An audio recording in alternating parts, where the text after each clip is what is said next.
From the Fox 25 studios in Oklahoma City, this is the Fox 25 Primetime News at 9.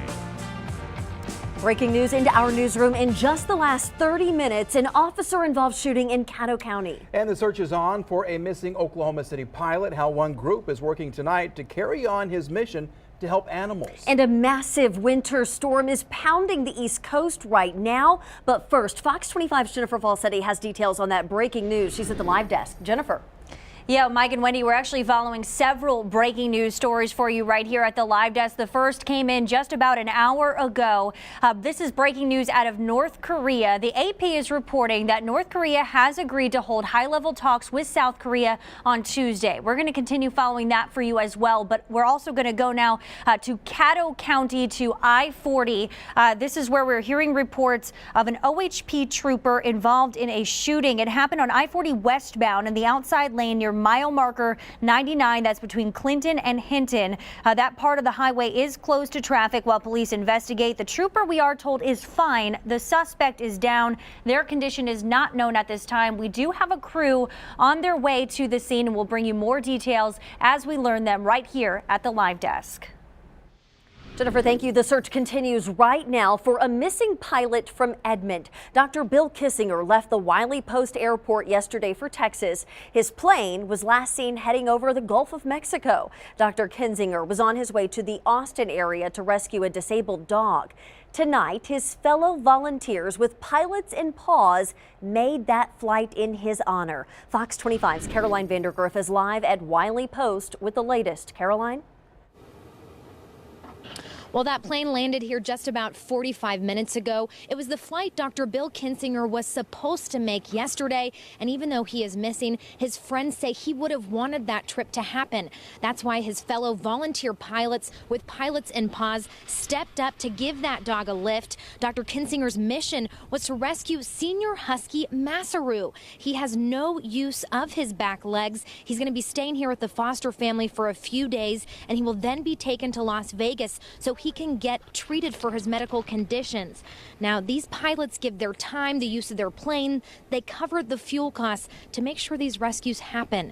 Dr. Kissinger was always trying to help others, people and animals.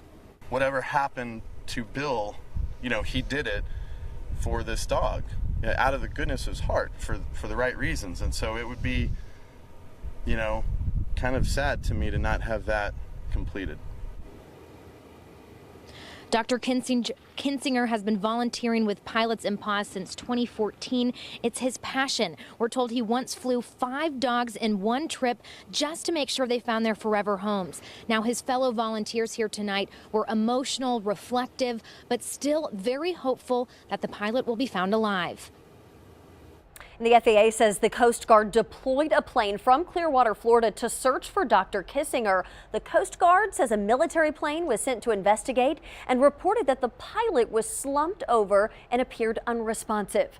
Friend Kelly Rawson tells Fox 25 Bill checked in with other pilots through a group chat, and in that chat they were able to see him go off radar. Bill had communicated that he was just about to be wheels up at Wiley Post at 2:16, and at 2:19 he actually took off. Rawson remains hopeful he'll be found alive, but is prepared for the worst. Tonight, a former Metro Elementary School employee is charged with embezzlement, accused of pocketing more than $76,000. Fox 25's Jordan Lucero joins us now live from the school where the woman worked. Jordan. This is Coronado Heights Elementary School. It's part of the Putnam City Schools District. The suspect worked here until she resigned in June. These documents were filed against her in court today, count after count of embezzlement. Charges are filed against a woman who worked at this school as the financial secretary. Putnam City Schools says Leah Diaz worked for the district from 2007 to 2017 when she resigned. Charges filed in Oklahoma County Court accuse Diaz of embezzling thousands of dollars over 7 years, adding up to $76,003.46. It says she would deposit checks she'd collect but keep cash payments. We went to her home to get her side, but no one answered the door. District District spokesperson Steve Lindley says Diaz passed the district's extensive background check process when she was hired. Her information run through OSBI and FBI databases. Putnam City Schools, in addition to that, we do another background check working with a private vendor, and that is also a national background check. He also gave us a written statement. It says the funds in question are not taxpayer dollars. While those funds are not taxpayer dollars, they are just as meaningful in terms of providing opportunities and resources for students. We take this matter seriously and have cooperated with Oklahoma City Police as part of their investigation and will continue to do so in any way that we can. The money reportedly came from after-hours childcare programs and from fundraisers. Mike? Jordan, thank you. While the DA has requested one, an arrest warrant has not been issued yet for Diaz. All new at 9, a former employee at Wagner Public Schools is facing charges accused of kissing a high school girl on the forehead. Now, according to the affidavit, Robert Schaefer pulled a 16-year-old girl into a janitor's closet by her sleeve, where he then kissed her on the forehead twice. He stepped down in December, but is now charged with 2 counts of battery. Anytime you're dealing with humans, there can be some behaviors that cause disappointment. Schaefer claims he was just trying to comfort the 16-year-old, having known her family for years, and he denies kissing her on the forehead. Governor Mary Fallin has set a date for medical marijuana to be on the ballot in Oklahoma. You'll be able to vote on the issue June 26th. The governor's other option was to place the issue on the November general election ballot. A petition from 2016 gathered enough signatures to schedule the vote. If approved, the measure would permit doctors to recommend a patient who's at least 18 years old for a state-issued medical marijuana license. Meanwhile, Attorney General Jeff Sessions plans to rescind a 2013 Obama-era policy that paved the way for legalized marijuana to prosper in states across the country. The change is expected to allow for each state's U.S. attorneys to decide whether to aggressively enforce the federal marijuana law, even if it's already been made legal in their state. Marijuana is legal for recreational use in 8 states and the District of Columbia. Good evening, everybody. We did have partly to mostly sunny skies today and some really cool mid-level clouds this afternoon, and we had just enough sunshine to put us in the 40s for the first time in a while. So 44 was the high temperature today in Oklahoma City. That made it the warmest afternoon since before Christmas, since December 21st. The average high today, 49 degrees, and that warming trend will continue all the way into the weekend. Right now it's partly cloudy and cold. We're in the 30s. We're heading down to 25 tonight in Oklahoma City. No teens for the first time in a while, but it will be freezing, clear skies and light winds. Above average temperatures will be hanging around for a while, and weekend rain is likely as those rain chances keep on picking up. How much rain and when? Your Storm Watch 7-day in just a few minutes. Jeff, thank you. Tonight, an escalating war of words between interim health chair Preston Dorflinger and the chair of the House Investigative Committee. This comes after the abrupt cancellation of a meeting this morning in which Health Department CFO Mike Romero was slated to testify about the department's mismanagement of millions. The agency claims the House's subpoena of Romero is unreasonable as it requires him to produce numerous documents on less than 2 days' notice. The department claims it asked for modification of that subpoena in order to allow Romero time to gather the documents. Representative John Cockcroft, chairman of the Special Investigative Committee, says he never heard this until 4:36 yesterday afternoon. It's a little concerning for us, in the view that the new leadership over there has been saying, transparency, honesty, that we're going to change the culture, and then to lie to the court, to lie to the legislature that they had reached out and asked for a delay and that had been denied, never took place. In a statement, Dorflinger says multiple attempts have been made to contact the chair throughout this investigation, including yesterday. Requests were also made to the House Majority Floor Leader to modify that subpoena for much of the day yesterday. However, House Majority Leader John Echols tells Fox 25 while he did speak to Dorflinger yesterday afternoon, there was nothing he could legally do. Representative Cockcroft says the committee will continue its investigation and do everything in its power to ensure taxpayer dollars are spent effectively and efficiently. The Oklahoma Attorney General's plan to pass corporate tax relief on to utility customers is one step closer to becoming a reality. So in all four, the judges have recommended to the commission that the Attorney General's requested relief be granted. So it's a very promising first step. 5 motions against the top 5 energy providers in the state were heard today by the Corporation Commission. At last check, judges had approved 4 of those motions. One group that came out in favor of the AG's proposal is the AARP. This is an extreme pocketbook issue for thousands of Oklahomans, not only for older Oklahomans, but all Oklahomans. And I think having a strong consumer voice is really important because millions of dollars in rate cases are happening every day here, and we need to have more consumer representation. We applaud the Attorney General's office for leading the charge on this, and we're excited to be helping bring those millions of dollars back to Oklahoma customers. Now the next step is for the administrative law judge to send a recommendation to the Utility Commission. That commission will then file a public hearing and make a recommendation. Right now, though, there is no word on when those rate cuts would go into effect if they are approved. I can't imagine there are many Republicans not cheering this fight. Right now, tensions growing between President Trump and his former chief strategist, Steve Bannon, how it could affect the Republican Party. Plus, how local nonprofits are making sure struggling metro neighborhoods are getting healthy foods year-round. And water main breaks, a big problem in the last few days. What Oklahoma City's Utilities Department is doing to fix this. Plus, we now know the name of a baby gorilla at the Oklahoma City Zoo. The new year is the perfect time to work on your financial fitness. Fox 25 Consumer Watch has your back with the how-to, plus how to save even when you think you can't. All that coming up in minutes on tonight's Fox 25 Consumer Watch.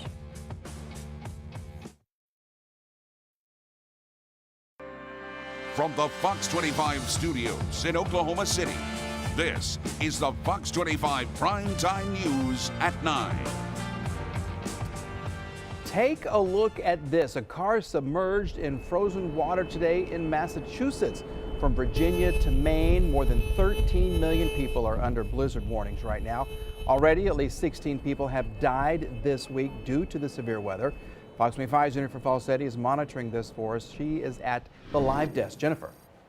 Yeah, we are tracking that winter storm that for most parts of the Northeast has ended, at least when it comes to snowfall. The main concern now is the extreme cold that is coming in. I want to take you live now. This is a live look at Times Square, New York, where you can see by that shot there's a nice little blanket of snow on the ground there. But of course, it does appear that it has stopped snowing. The highest winds luckily stayed offshore. 46,000 people, though, in New England have no power, which means no heat. The coldest temperatures, they're coming in now that snow is tapering off, and thousands of flights have been canceled, which brings me to my next point. Travel. If you are headed to the East Coast tonight or tomorrow, chances are your flight will be canceled, if not delayed. Now, Will Rogers World Airport out of Oklahoma City doesn't have many flights headed to East Coast cities, but if you are connecting in Dallas, Fort Worth, we've got your back here. I've pulled up a live look now at flight cancellations, and it does appear that all flights to cities like New York, Boston have been canceled from DFW Airport. We will, of course, continue monitoring this for you right here at the live desk. Take a look at this. For the first time ever, the Dow Jones Industrial Average finishes above 25,000. This is a live look at the markets tonight. The rally in stock prices showing no signs of letting up. Fox 25's Caroline Vandergrift's got your back with what this historic day means for your savings. A record run on Wall Street.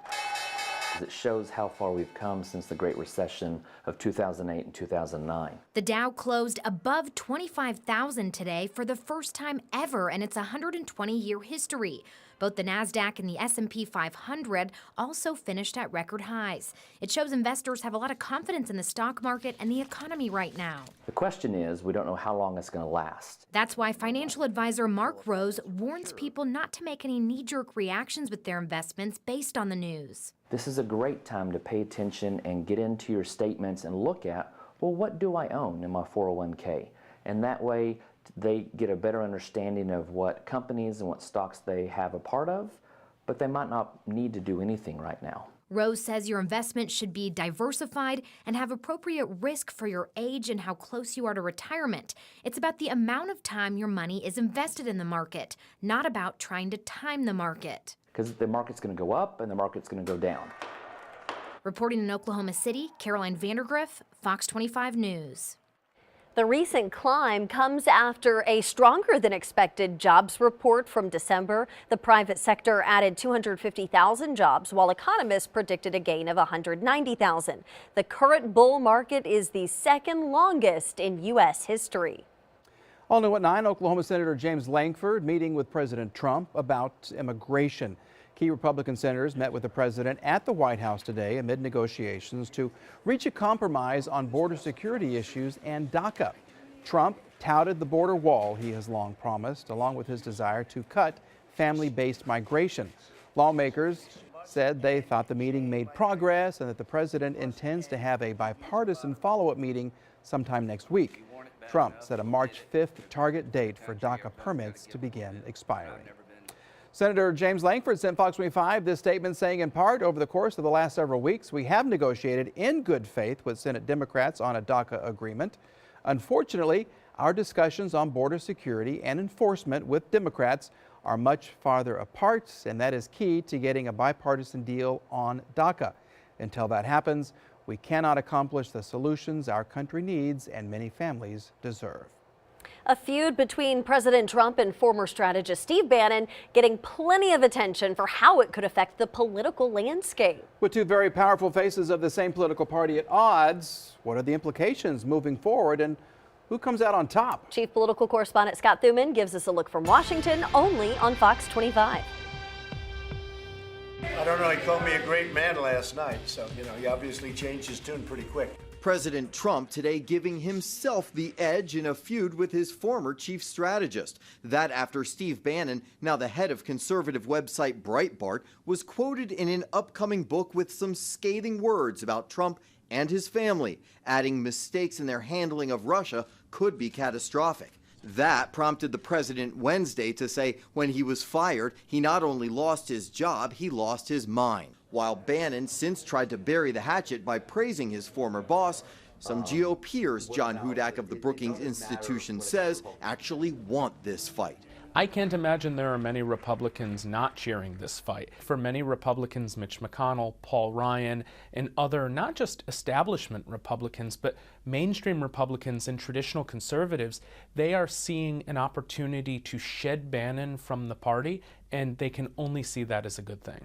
They see it as a chance for a more mainstream, less alt-right, less polarizing leader, though Hudak says they run a risk. What is currently supporting Donald Trump's job approval rating are Bannonites, are Breitbart readers, and if he begins to lose those, the president's in dire trouble. The two, he explains, have a symbiotic relationship, and why other former colleagues are calling for peace. If you love your country, President Donald J. Trump is our president. Let's go out and help him. To say this will lead to anyone's demise, though, would be premature. The president is prone to changing his mind. That includes with relationships, so it's too early to tell if this will remain a real blow-up or just a blip. In Washington, I'm Scott Thuman. And coming up, if your New Year's resolution is to better manage your money, we've got your back. Why experts say breaking down your daily budget can help you complete long-term goals. And it's going to be a freezing Friday morning, somewhere in the 20s, but the warmest morning so far this week since the kids got back from Christmas break. Dry skies tomorrow, but very wet for parts of this weekend. We'll talk about which parts and how much rain in your Storm Watch 7 day at 9:32. If you don't know how much you're spending every month and how much you have coming in every month, then it's really hard to determine, well, how much do I have to save? Some real talk from financial experts this new year. Much like working on your physical fitness takes time, financial fitness also needs a plan and plenty of practice. Fox 25's Maria Garcia has your back with the best way to develop your financial fitness in 2018. Here's tonight's Consumer Watch. Yes, there is some work up front, but developing your financial fitness is not as tough as some people make it seem. All you have to do is follow the plan. Do you know how much you earn? Probably. After that, many of us fall flat when it comes to information about our finances. I think the most important thing someone can do is first and foremost create a budget. Ted Hughes, co-president of Hughes Warren Incorporated, tells Fox 25 Consumer Watch that people often think they don't have enough money to save. But that's because they're saving on the back end when what you should really be doing is saving first. You can't cut out necessities, and that money does have to come from somewhere. A budget breakdown helps you find the answer. Maybe I can cut back on my cable bill or my eating out, and then divert those funds into a savings account for whatever goal it is you have in mind. Just like with workouts, it's easier if you have a buddy. Once you've figured out a realistic budget that might work for you, tell someone about it. Whether you're trying to save $10 a paycheck or trying to save 10% of what you earn, others can keep you accountable. Having goals is, I think, very important. You know, you need to communicate those goals. If you can communicate those goals with your spouse and your family, maybe everyone can work together towards those goals. Major financial fitness goals like I'll have a $1,000 emergency fund by the end of the year. Yeah, they can sound overwhelming. Mini goals can help you celebrate small wins until you reach the big one. If you're celebrating mini goals, it all comes down to the math. Are you on the right track at the halfway point?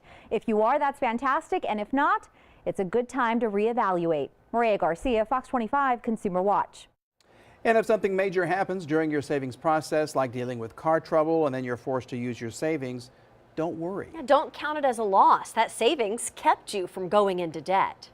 Well, tonight, more water main breaks than the city can handle. We've got you back with how Oklahoma City's Utilities Department is adjusting to keep up with the workload.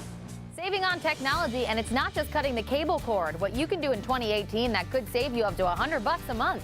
Good Day OK. Tomorrow morning, 5 to 9. We're continuing to follow that breaking news we brought to you at the beginning of the hour in Caddo County. That is where we're learning reports of a trooper-involved shooting. This is where it happened. We've learned this within the last hour or so. This is along I-40 near mile marker 99, which is right between Clinton and Hinton. We do know that part of the highway is closed to traffic while police investigate. This is in the westbound lane and the outside lane, again, near mile marker 99. The trooper is fine. The suspect is down. Their condition is not known at this time. Again, we do have a crew on the way heading to the scene. We are expecting to learn some new information within the next 30 minutes or so. So keep it posted right here at the live desk. Jennifer, thank you. Tonight, 2 people are dead after a fire in a shed in Tulsa. Firefighters got the call around 7:45 this morning. They quickly extinguished the fire. But as the fire and smoke died down, they discovered 2 bodies in that shed, a man and a woman. Firefighters say they saw cords running into the building, and we saw investigators remove several devices from the shed. It's a pretty small shed. We're just trying to figure out right now what they were doing in there and what caused the fire. Fire investigators are still looking into the cause. And tonight, Joe Exotic is recovering in the hospital after being in a serious car accident. OHP says he failed to stop at a stop sign on a county road, Tuesday, and he was hit by a truck. A post on his Twitter account says he broke 2 vertebrae in his neck, fractured his femur, and broke a shoulder blade. Joe Maldonado runs the Greater Wynnewood Exotic Animal Park. He's also running for governor as a Libertarian candidate. He is at the hospital here in Oklahoma City. Tonight, the Oklahoma City Utilities Department is seeing more water main breaks than it is able to respond to. The department says it's had over 200 calls for leaks on Wednesday. Employees have been working days as long as 16 hours to repair as many as possible. Now, they're prioritizing these by how bad they are and where they're located. Workers say the warm-up after the cold weather earlier this week has been a stress on that system. We expected the additional leaks with the cooler weathers. Again, we're going to have some additional leaks with the weather warming up. The ground's going to move again, a little bit of shifting, and we expect another wave of leaks. Crews say they're working 24 hours a day to repair broken water mains. Hope you're having a real nice Thursday, everyone. We have had partly to mostly cloudy skies all throughout the day. No precipitation even close to us. But guess what? some rain is very likely as we head into the weekend. Some widespread showers start to move into Oklahoma. It will be warm enough, just plain old rain. And the other bit of good news is that it's only going to be a little bit cooler behind this system. No big Arctic blast with this cold front coming in. So the rain and the not so much cooler temperatures, really great stuff. Overnight lows somewhere in the low to mid 20s, and a few places far northwest and northeast Oklahoma could easily drop into the upper teens. But 25, that's how we start off your Friday morning, and that will be the warmest morning of 2018. Nothing to brag about. It'll be freezing, so make sure you stay warm, but we should warm up pretty quick. So I think a lot of kids will be hitting the playgrounds at lunchtime. I know where my kids go to school, if it's above freezing, it's playtime, it's go time. So right around lunchtime or recess, low to mid 40s, and I do think we hit that 51 tomorrow afternoon in Oklahoma City, mostly sunny skies with a light breeze. And right about 50 as we head into the weekend for high temperatures. Your best outdoor day will be on Saturday. Partly cloudy skies, 52 degrees, and a little bit of wind. But the winds really pick up on Sunday, and high temperatures get to right about 50. Now, depending on if it's raining really hard or raining widespread in the afternoon on Sunday, some places may be stuck in the 40s all day, but a lot of us will get close to 50, and a lot of us will also pick up close to a quarter inch of rain. Some places a little bit more, but scattered to widespread rain throughout the day on Sunday, and that's not bad for January. And you think we cool off a lot behind that system, but we do not. Monday, Tuesday, Wednesday next week, highs well above average, somewhere in the mid 50s, and morning lows way above freezing, somewhere in the low to mid 30s. Now on Thursday, a cold front comes in, a light winter mix. Not much to worry about right now, but we do have some cooler temperatures by the end of next week. Trying to eat healthy can be expensive. Yeah, coming up, how a local group is working to make sure struggling Oklahoma communities have healthy options.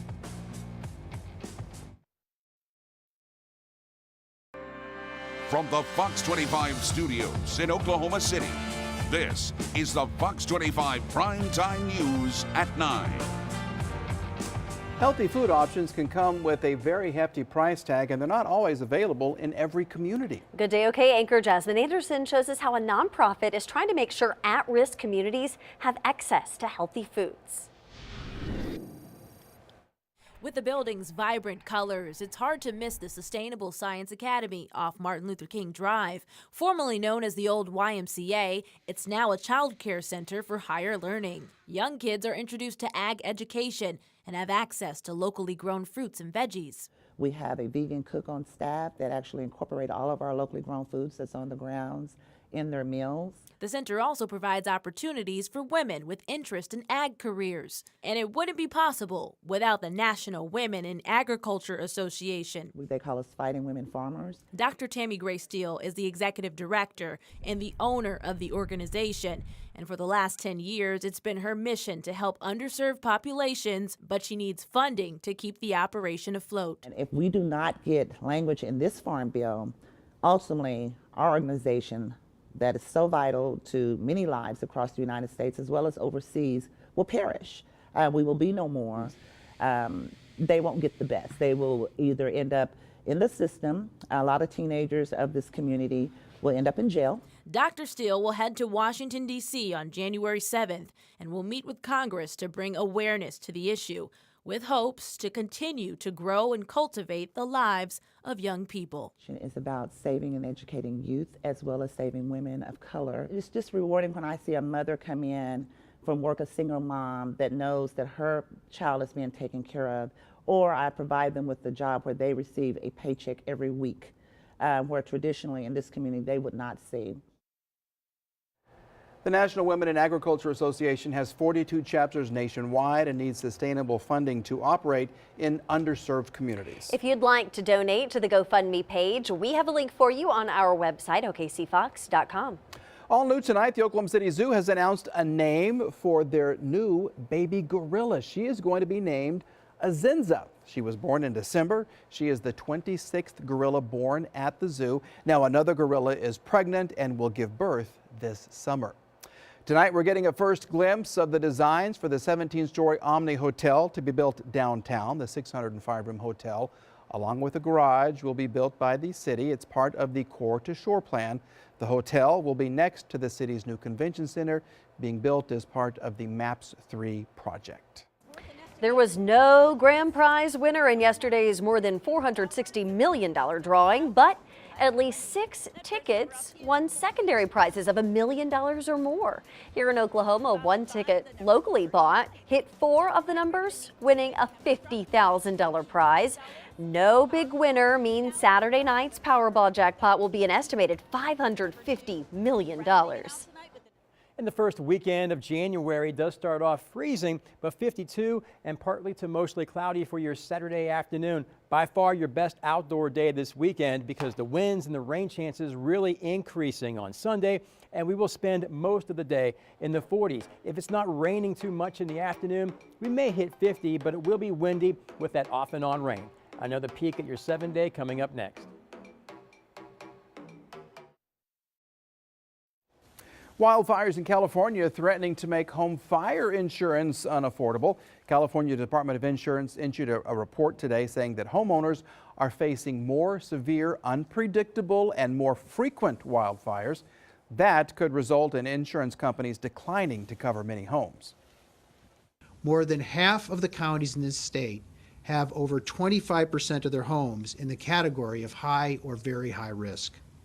Due to drought, climate change, and other factors, wildfires have become a way of life for California, an everyday threat to life and property. Record temperatures and Santa Ana winds fueled deadly fires from San Diego to Santa Barbara in 2017, destroying thousands of homes and structures. And we are following breaking news out of Stillwater. That is where police have issued a missing persons alert for a young boy. We are still working to get some new details for you, but we do know that if you know anything, you are asked to call the Stillwater Police Department. Of course, keep with the live desk. We'll have some more information for you in the next couple of minutes. Jennifer, thank you. Science Museum Oklahoma's new pop-up museum has kids seeing things that have never been seen within the museum's walls. That is because what they're seeing isn't really there. Confused? It's called augmented reality. Fox 25's Mitch English explains. It's called augmented reality. You're going to hear a lot about it. If you want to experience, come down here to the Science Museum, Oklahoma. That's where Relive It did a really cool exhibit here to check it out. Ben and Michael here explaining it a little bit more. Give us the basic rundown of what augmented reality does here at SMO. Yeah, so augmented reality lets us put digital content in the physical world. So we're using that to add more context to museum artifacts and sort of liven up some of the experiences that people can have. All right, Mike, I'm going to allow you to explain a little bit about Ben. What he's going to do is he just scans basically the placard and take us from that point. Absolutely. So after you scan the placard, our logo or icon will pop up, and then just like this painting shows, there will be some form of digital content. This one is an example of an animated video. I see. So it doesn't necessarily have to be like a creature art. It's just going to teach somebody a little bit something extra. Right, exactly. So it allows them to dig deeper into the painting itself. So this one just shows a little bit of video. It lets the kids, it keeps them entertained, and it also educates the parents a little bit more, and it makes them hopefully want to read the placard and get a general understanding of it better too. All right, you can download the app for yourself on a smartphone. Relive It. Just look for it in your app store here. But also, before they come out here, they can scan $1, and do they learn a little bit more about a dollar bill, or how does that work?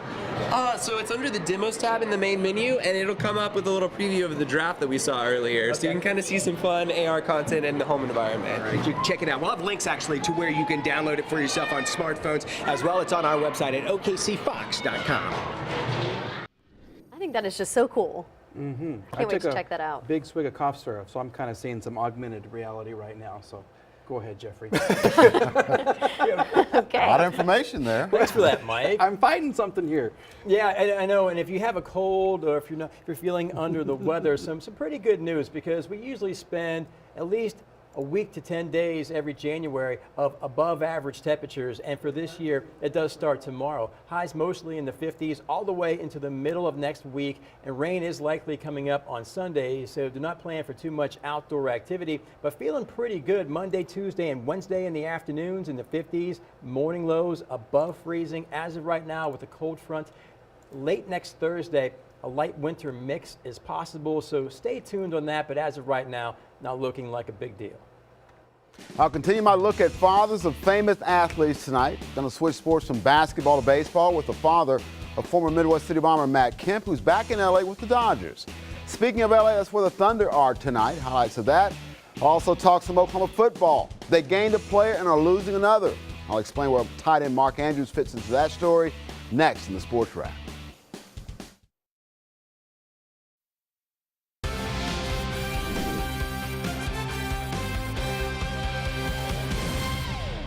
Terrence Ferguson had 24 points. So did his teammate Paul George. The Thunder beat the Lakers by 37 last night. Then LA again facing the Clippers. And check out former OCS and OU star Blake Griffin knocking down the three-pointer there.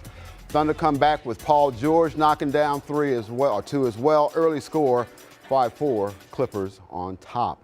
Hello, everybody. Last night I began a series of reports on fathers and famous wealthy athletes.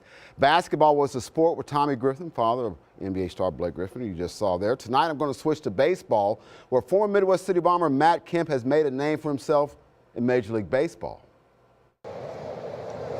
2 on, nobody out. Kemp scorches one deep toward left. Descalso's not going to get that. It's gone. A 3-run homer for Matt Kemp on the first pitch. That was one of Matt Kemp's 1,634 Major League hits.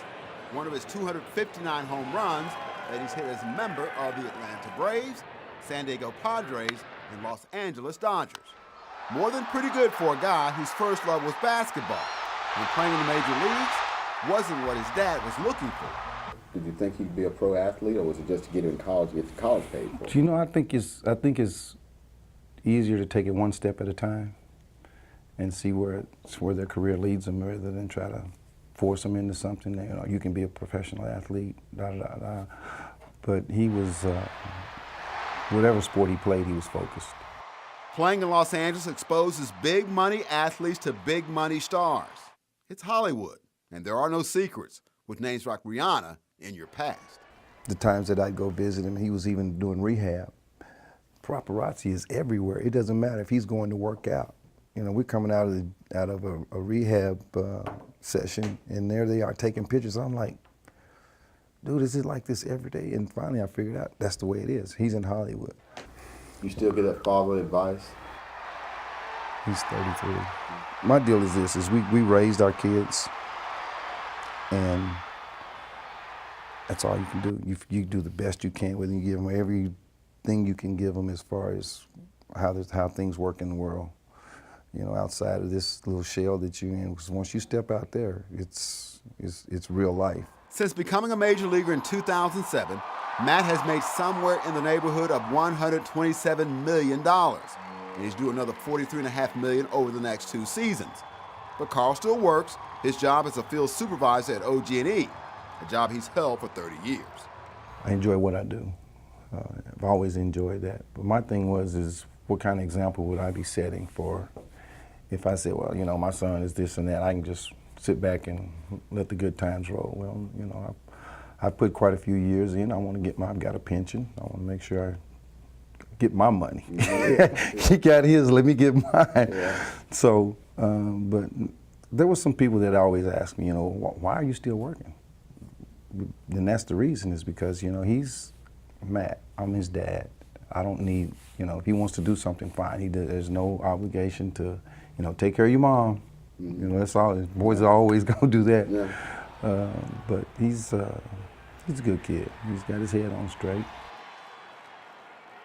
Matt was recently traded from Atlanta to Los Angeles for his second stint with the Dodgers. Whether he stays there is up in the air, considering the Dodgers have been making deals to cut salary, and Kemp has that hefty salary the next 2 years. All right, Oklahoma's loss to the Rose Bowl did not keep them from getting some good news on the recruiting front tonight. At the Under Armour All-America game, 4-star linebacker Nicholas Bonito made it public that he signed with Oklahoma a couple weeks ago during the December signing period. Bonito is out of St. Thomas Aquinas in Fort Lauderdale, Florida. He chose Oklahoma over Alabama, Ohio State, and Auburn. Of course, Lincoln Riley has said they need to upgrade their recruiting on the defensive side of the football, and Bonito seems to be fitting that bill. Of course, Oklahoma will also be losing All-America tight end Mark Andrews. He's skipping his final season and will be in the spring's NFL draft. And it was expected move, considering he caught 62 passes for 958 yards and 8 touchdowns this season and was named winner of the Mackey Award, which goes to the nation's top tight end. His 1,713 receiving yards in his senior career is the most ever for a tight end at Oklahoma. Bleacher Report has him going 23rd overall at Jacksonville.